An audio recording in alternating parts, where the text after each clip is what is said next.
প্রিয় ছাত্রছাত্রীরা, আজকে যে বিষয়টি আমি তোমাদের সঙ্গে আলোচনা করব সেটি হচ্ছে ক্লাস 12 এর একটি গুরুত্বপূর্ণ অংশ, লাইফ স্প্যান বা জীবনকাল। জীবনকাল কি? জীবনকাল হচ্ছে the period from birth two natural death is the life span of an organisms. অর্থাৎ প্রত্যেকটা জীবের জন্ম থেকে স্বাভাবিক মৃত্যু পর্যন্ত যে সময়কাল পৃথিবীতে অতিবাহিত করে সেই সময়কালটিকে আমরা কি বলছি? জীবের জীবনকাল। আমরা জানি যেমন জন্ম একটা সত্য, ঠিক সেরকম মৃত্যু একটি সত্য, এবং সেই মৃত্যুটা যখন স্বাভাবিক হবে, একটা জীব জন্মগ্রহণ করলো বা জন্ম নিল, জন্মের পরে সেই জীবের যখন স্বাভাবিক মৃত্যু হবে, তাহলে জন্ম থেকে স্বাভাবিক মৃত্যু পর্যন্ত যে সময়কালটা সে অতিবাহিত করছে সেই সময়কালটিকে আমরা কি বলছি? Life span. It may be few minutes to several years. অর্থাৎ এই যে লাইফ স্প্যান বা জীবনকাল, সেই জীবনকাল এমন কিছু কিছু জীব আছে যাদের কিছু মুহূর্তের জন্য থাকে, এবং কারো কারো ক্ষেত্রে বেশ কয়েক বছর, এমনকি কয়েক হাজার বছরও হতে পারে। এমন কয়েক প্রকার জীব যাদের জীবনকাল কয়েক মিনিট থেকে মাত্র কয়েক ঘন্টা হতে পারে। এই যে few minutes to several hours হতে পারে, আবার few minutes to several years হতে পারে। এই যে কয়েক মিনিট বা কয়েক ঘন্টার জন্য যে সকল জীবরা বেঁচে থাকে, সেই রকম জীব যেমন বিভিন্ন রকমের মাইক্রো অর্গানিজমস, যাদের জীবনকাল হচ্ছে কয়েক মিনিট থেকে কয়েক ঘন্টা হতে পারে। আবার এমন কিছু কিছু জীব আছে যাদের জীবনকাল, এই যে একটু আগেই বললাম, কয়েক বছর থেকে শুরু করে এমনকি কয়েক শত বছর থেকে শুরু করে কয়েক হাজার বছর পর্যন্ত হতে পারে। একটু পরেই একটা স্লাইড তোমাদেরকে আমি দেখাবো, যেখানে বিভিন্ন জীবের জীবনকাল সম্পর্কে একটা টেবিল আছে। সেখানে দেখব এমন কিছু কিছু জীব আছে যারা কয়েক শত বছর বেঁচে থাকতে পারে বা কয়েক বছর বেঁচে থাকতে পারে, এমনও কিছু কিছু জীব আছে যারা কয়েক হাজার বছর বেঁচে থাকতে পারে। এখানে দেখতে পাচ্ছ দুটো এক্সাম্পল দেওয়া আছে। যেমন বেনিয়ান ট্রি 200 থেকে 250 বছর পর্যন্ত বেঁচে থাকতে পারে। এই যে একটু আগে বললাম কয়েক শত বছর থেকে কয়েক হাজার বছর হতে পারে, যেমন বেনিয়ান ট্রি 200 থেকে 250 বছর পর্যন্ত বেঁচে থাকতে পারে। ঠিক সেরকমই রেডউড ট্রি একটি প্ল্যান্ট, যে প্ল্যান্টটি প্রায় 3000 থেকে 4000 বছর পর্যন্ত বেঁচে থাকতে পারে। তাহলে এই ক্ষেত্রে বেনিয়ান ট্রির লাইফ স্প্যান হচ্ছে 200 থেকে 250 বছর, এবং রেডউড ট্রির লাইফ স্প্যান হচ্ছে 3000 থেকে 4000 বছর। আমরা এবার পরের স্লাইডটা দেখব। এই যে একটু আগে বললাম আমি তোমাদেরকে যে একটা টেবিল আছে, যে টেবিলের মধ্যে আমরা বিভিন্ন রকম জীবের নাম দেখব এবং তাদের লাইফ স্প্যান সম্পর্কে জানবো। যেমন প্রথমেই দেখো, মে ফ্লাই একদিন বাঁচে। একদিন মানে 24 ঘন্টা। ওই যে কয়েক মিনিট থেকে একটু আগে বলা হলো কয়েক মিনিট থেকে কয়েক ঘন্টা পর্যন্ত হতে পারে, মানে এখানে একটা দিন হচ্ছে। বাটারফ্লাই 1 থেকে 2 সপ্তাহ। রাইস প্ল্যান্ট 3 থেকে 4 মাস। র্যাট 4 বছর। কাউ 20 থেকে 25 বছর। মানুষ 100 বছর। টর্টয়েস 100 থেকে 150 বছর। এবার তোমাদের মনের মধ্যে একটা প্রশ্ন জাগতেই পারে যে আমাদের আশেপাশে এমন তো কোনো মানুষকে সবসময় দেখতে পাই না যারা 100 বছর বা 100 বছরের বেশি বাঁচে। এমনও মানুষ আছে যারা 100 বছরের কম বাঁচে বা 100 বছরের বেশি বাঁচে। এখানে যে তোমাদেরকে একটা ইউনিভার্সাল একটা লাইফ স্প্যান সম্পর্কে বলা হলো, এটা অন অ্যান এভারেজ। তার মানে এই নয় যে আমরা প্রত্যেকেই 100 বছর বাঁচবো বা 100 বছরের কম বাঁচবো বা 100 বছরের বেশি বাঁচবো না, বিষয়টি কিন্তু তা নয়। অন অ্যান এভারেজ মানুষের ক্ষেত্রে দেখা গেছে এটা হচ্ছে 100 বছর। এই টেবিলটা বা এই রকমের টেবিল তোমরা একটু ভালো করে রাখবে তোমাদের, বিশেষ করে এমসিকিউ এর প্রশ্নের জন্য। আর যারা আগামী দিনে নিট পরীক্ষার জন্য প্রস্তুতি নিতে চাও, এই টেবিল মানে কোন কোন অর্গানিজমসের তার লাইফ স্প্যান কত, একটু ভালো করে রাখবে। আমি এখানে কয়েকটা এক্সাম্পল দিয়েছি।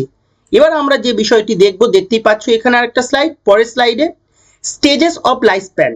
মানে আমরা যে একটু আগে বললাম একটা জীবের স্বাভাবিক জন্ম থেকে স্বাভাবিক মৃত্যু পর্যন্ত, বার্থ টু ন্যাচারাল ডেথ, এই সময়কালটাকে আমরা লাইফ স্প্যান বলছি। তাহলে এই যে সময়কাল, এই সময়কালটা নিশ্চয়ই একটা জীবের ক্ষেত্রে একই রকম থাকে না। কোনো একটা স্টেজে একরকম বৈশিষ্ট্য, কোনো আরেকটা স্টেজে আরেক রকম বৈশিষ্ট্য, আরেকটা স্টেজে আরেক রকম বৈশিষ্ট্য। তার মানে একটা জীব সে যতটা সময় বেঁচে থাকছে সেই সময়কাল তারা একই রকমের বৈশিষ্ট্য শো করছে না। তাহলে কখন কোন বৈশিষ্ট্য শো করছে বা কখন কোন বৈশিষ্ট্যটা বেশি গুরুত্ব থাকছে, কোন বৈশিষ্ট্যটা নতুন করে আসছে বা কোন বৈশিষ্ট্যটা হচ্ছে তার ডিটোরিয়েট করে যাচ্ছে, এর উপরে ভিত্তি করে juvenile stage, maturity stage, ageing and senescence and death, এই চারটে ফেজ আমরা লাইফ স্প্যানের ক্ষেত্রে দেখতে পাই। জুভেনাইলকে আমরা বাংলায় কি বলতে পারি?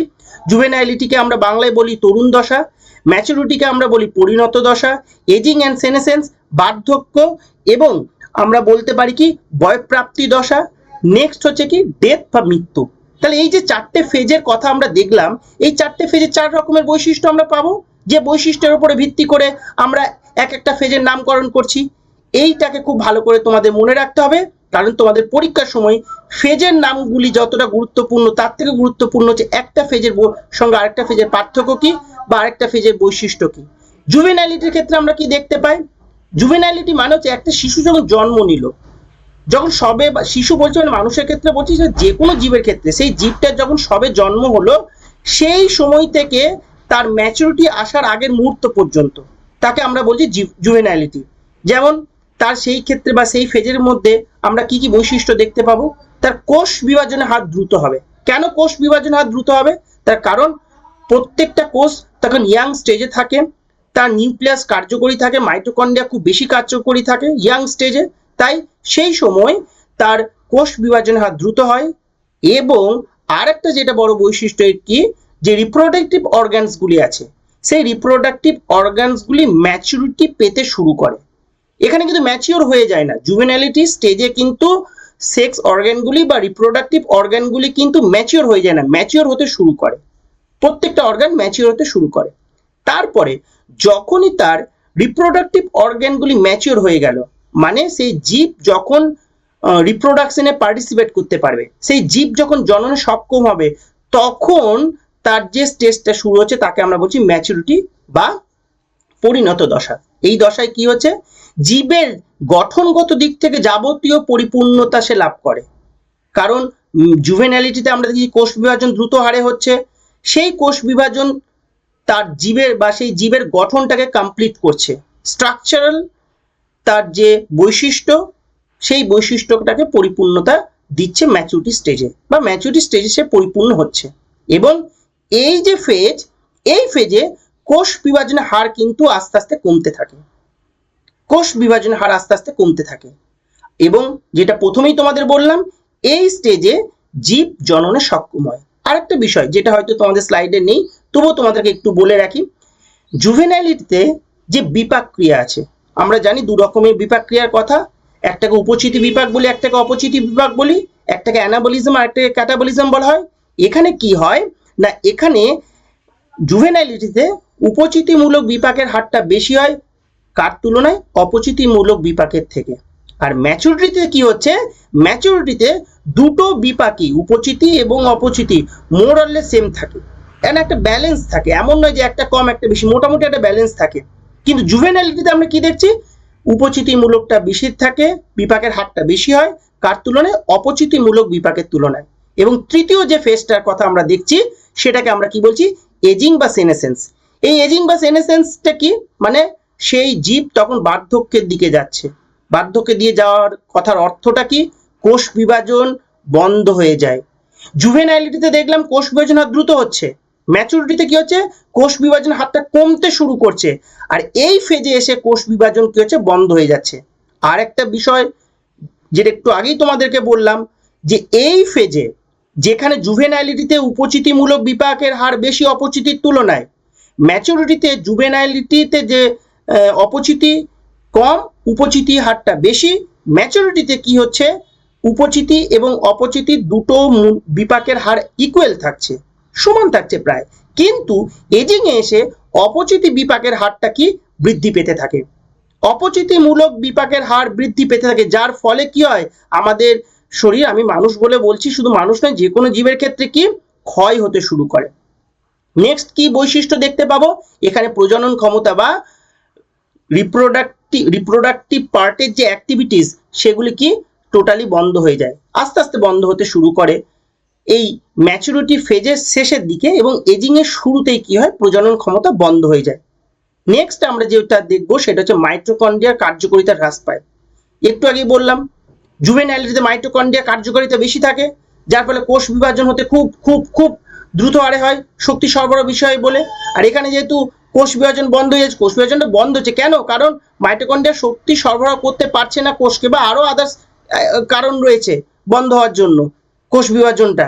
কিন্তু তার মধ্যে একটা কারণ হচ্ছে কি, মাইটোকন্ড্রিয়া তার কার্যকারিতা কমিয়ে ফেলছে, কার্যকারিতা হ্রাস হচ্ছে, যার ফলে সে আর শক্তি সরবরাহ করতে পারছে না, কোষ বিভাজনটা আস্তে আস্তে বন্ধ হয়ে যাচ্ছে। নেক্সট একটা ইম্পর্টেন্ট, হোমিওস্ট্যাটিক ইমব্যালেন্স।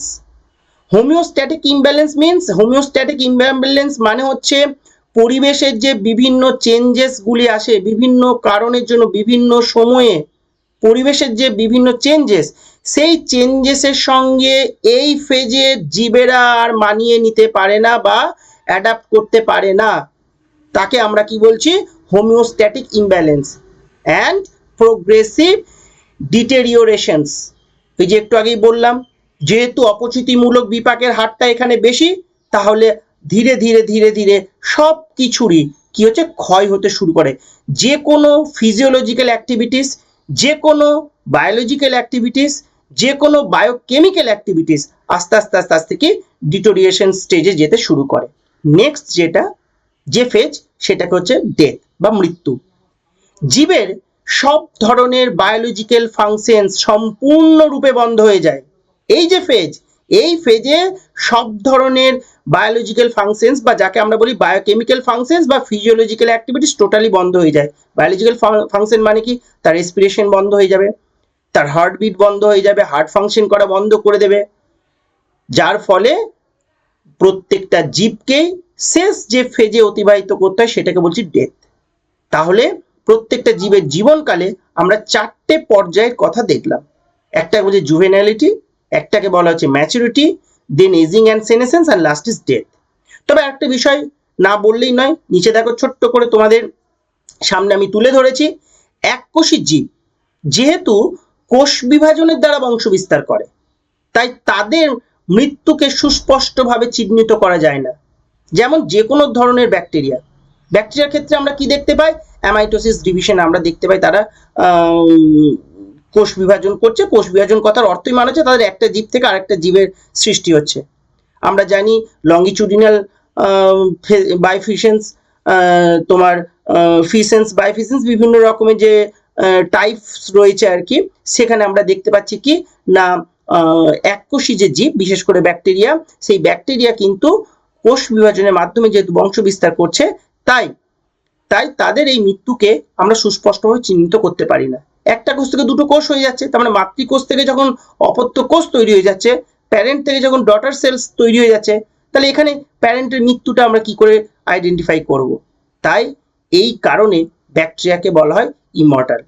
আমি চেষ্টা করলাম এই তিনটে স্লাইডের মাধ্যমে লাইফ স্প্যান সম্পর্কে তোমাদেরকে বলার। তোমরা বাড়িতে ভালো করে স্টাডি করবে। যদি কোনো প্রশ্ন থাকে কমেন্ট বক্সে এসে কমেন্ট করবে, আমি তোমাদের উত্তর দিয়ে দেবো।